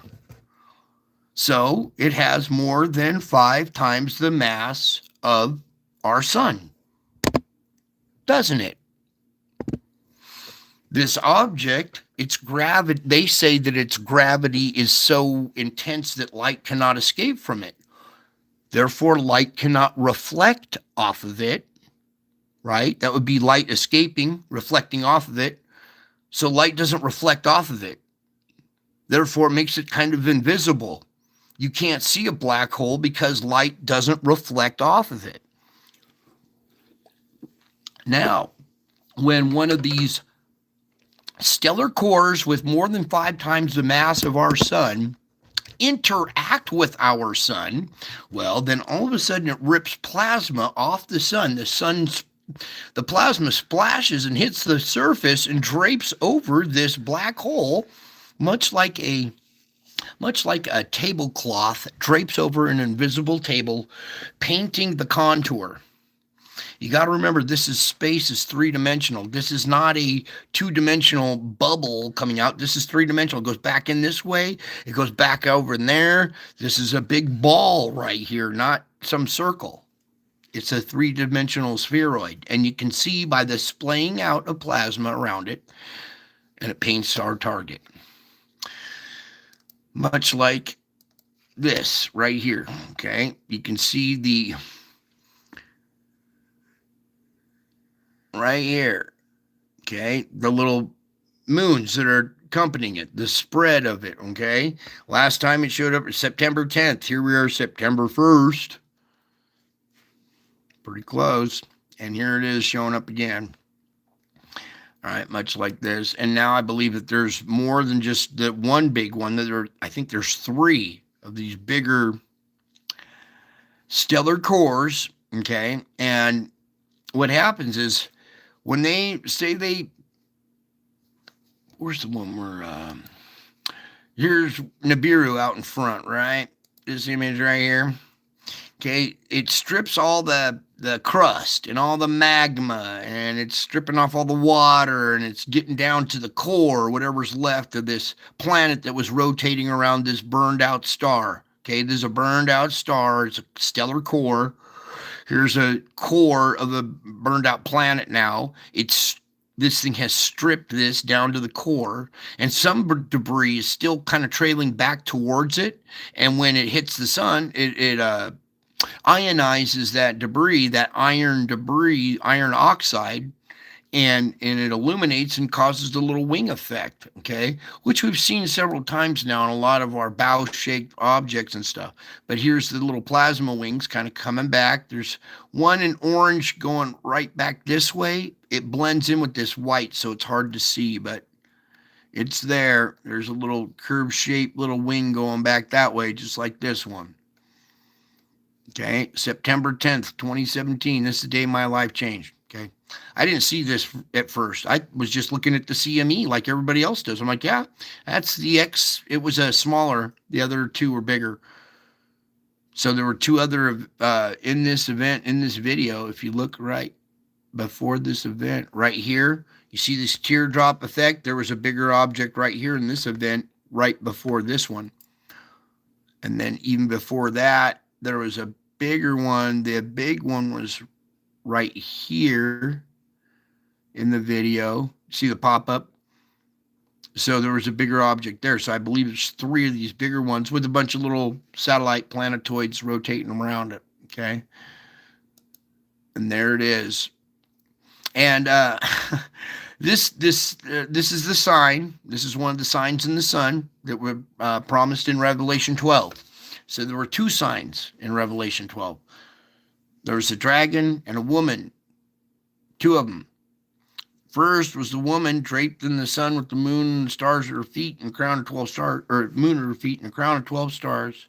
Then a dragon stood in front of her. Oh, it makes it sound like the dragon came afterwards, but it stood in front. It stood before the 23rd. It stood in front of her before. 13 days before the 23rd, the dragon stood in front of the woman, stood before the woman ready to devour the child. Well, what does a black hole do? It devours things. Eventually, this core will slam into it and get compressed and mold into this thing. It'll just smash down to the surface of this and just blend into the surface of this thing and add more mass. And this thing will continue to get bigger and bigger and bigger and just gobble up more and more and more. And guess what it's looking to gobble up next? Already is.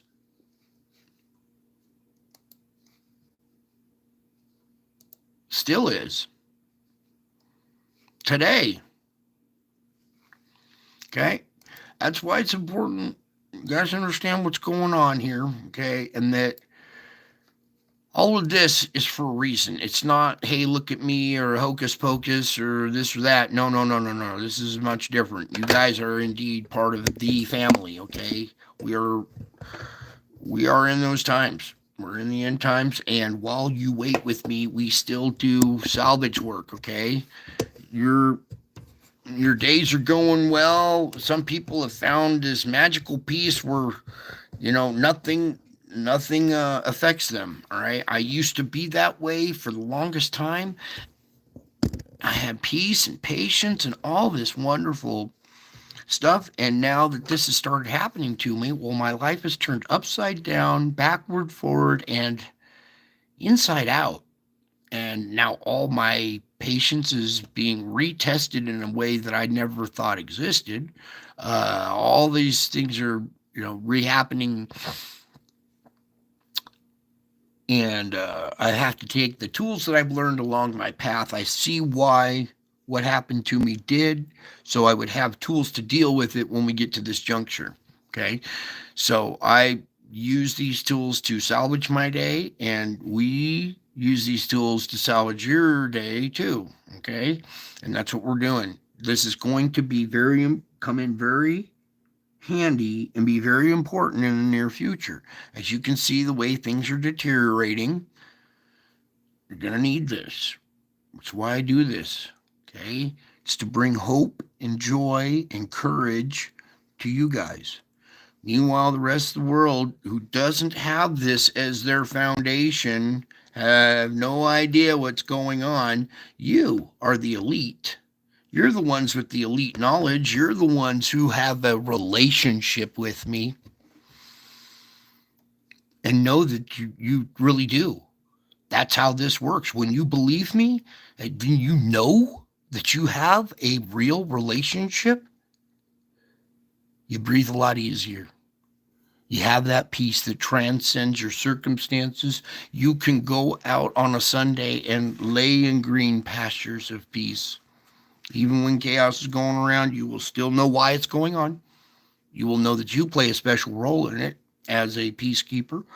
You're going to take that light and shine it into other people's lives and just continue to go forward.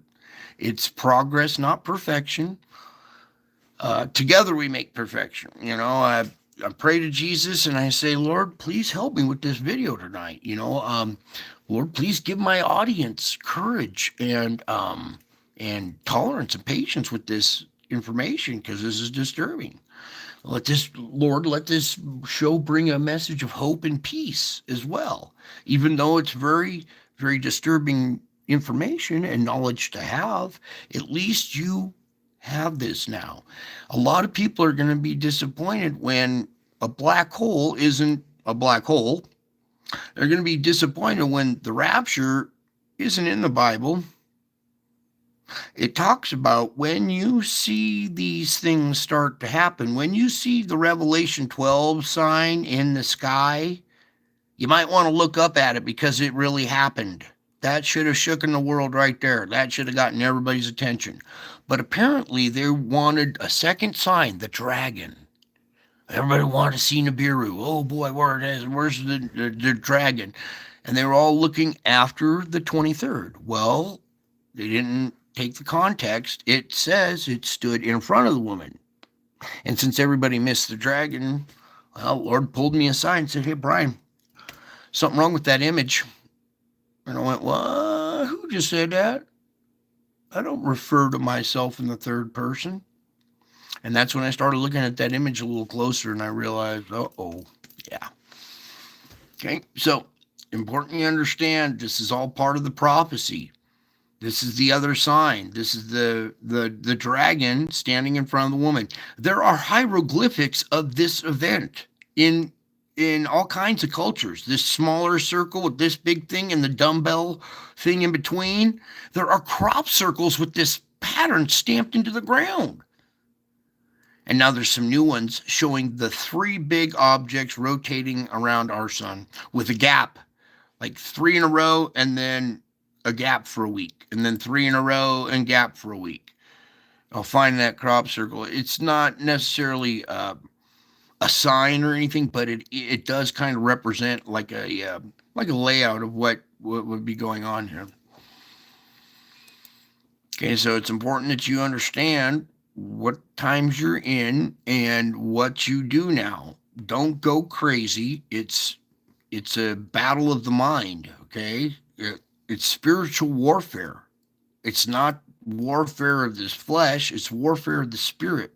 They want control of your mind. They want you to think that you're not divine, that you came from some alien race and were genetically altered to mine gold for the Anunnaki or what?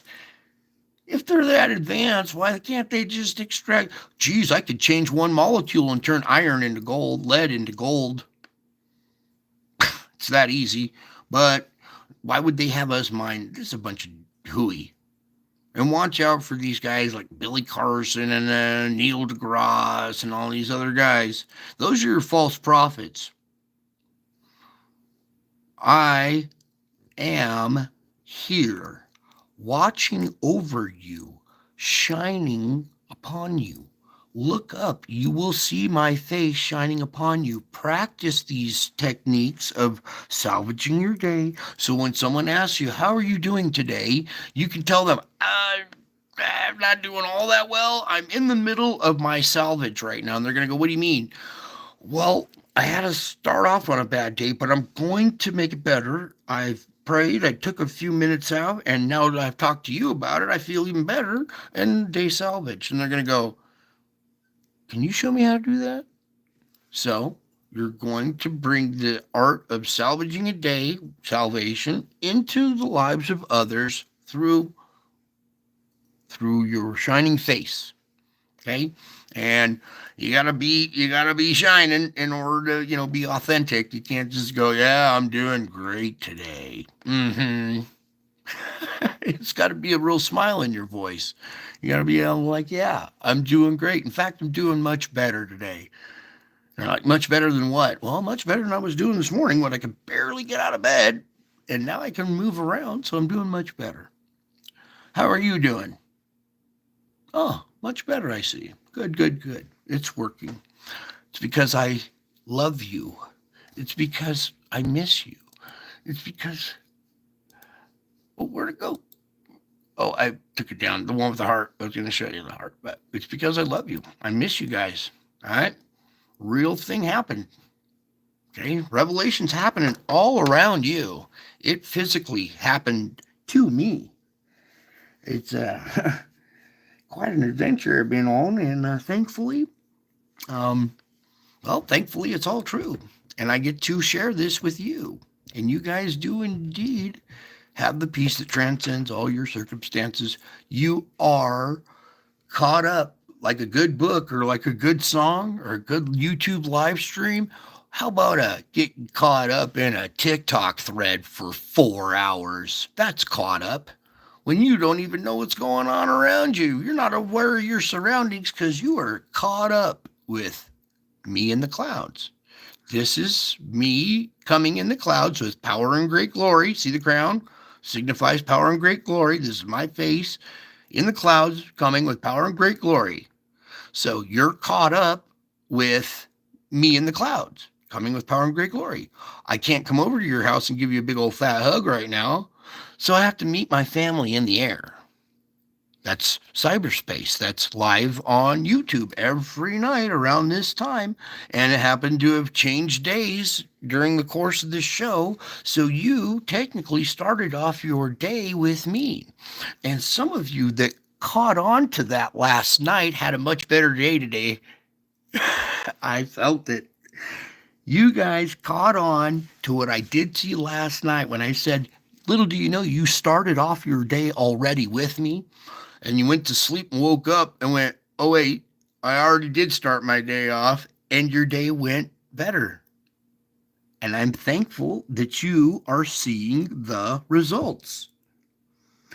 Spiritual warfare is in your head. They want you to be scared and think, oh my goodness. No.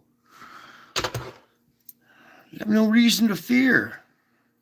You know your destination. You already have victory. Go ahead and celebrate. You already have victory. Go down. Lay down in a green pasture. Take a break. Relax for a minute, okay? You can. Other people can't.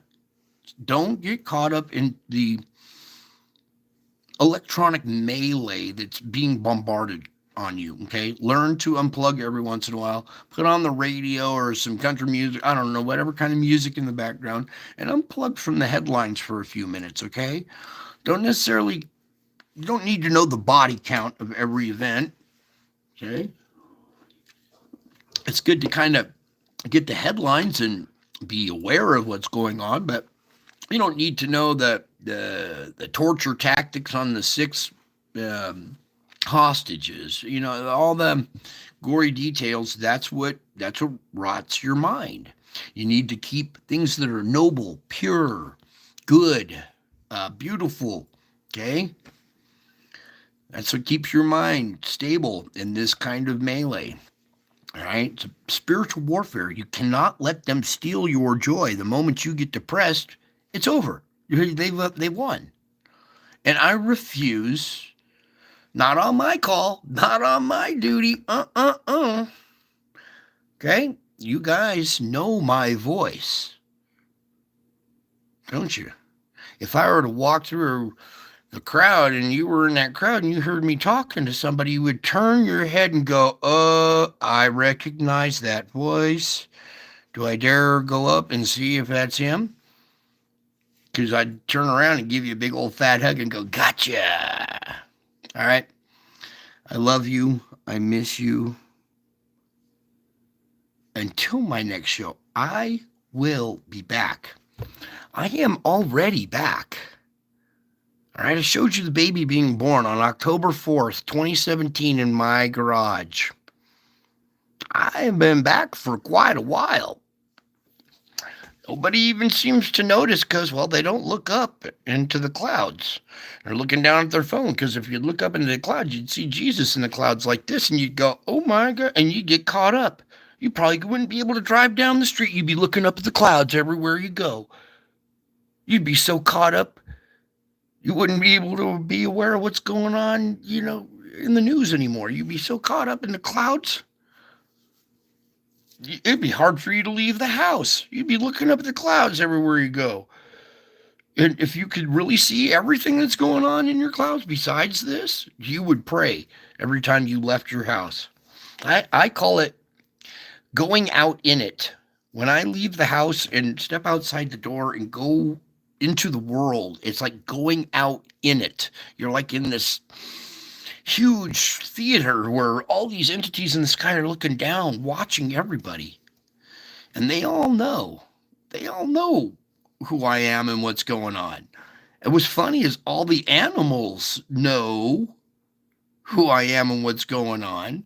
All the spiritual realm knows who I am and what's going on. The weird thing is, the people here on Earth are the only ones that don't know who I am and what's going on. There's about a few hundred here at this channel that have a good idea. There's a few here that really know, too. Okay? The more you trust me, the more peace you get in proportion. Proportional. Little bit of trust, little bit of peace. Full trust, full peace. Very proportional. So it's important you open up, pour your heart out to me. Okay. Make it a prayer and and wait for it to take effect. Yeah, I still do. Lord God, grant me the serenity to accept the things I cannot change. That one works good. If it doesn't work on the first one, say it 10 times in a row, really fast. God, grant me the serenity to accept the thing I can't change, till it really sinks in. And on the 8th one, you're saying it slower. On the 9th one, it's sinking in. And by the 10th time you say it, every word is taking grip, right? So just keep going, keep trying. If you don't succeed, keep trying. Don't give up until the miracle happens, okay? Don't give up until the miracle happens. It's worth fighting for. And you have to fight for this too. You have to carve out time to be peaceful. And when you find that the world is getting to you, take a break, take a few deep breaths, know that this is real, that I am here. You can pray, take a moment, relax, I'll guide you on the next thing to do. And you will see the results and you will be at ease. You'll have that peace. It's not about, hey, look at me, look what I did, woo, woo, woo. I am here to help you, okay? Because I love you and I miss you. And until my next show, I will be back.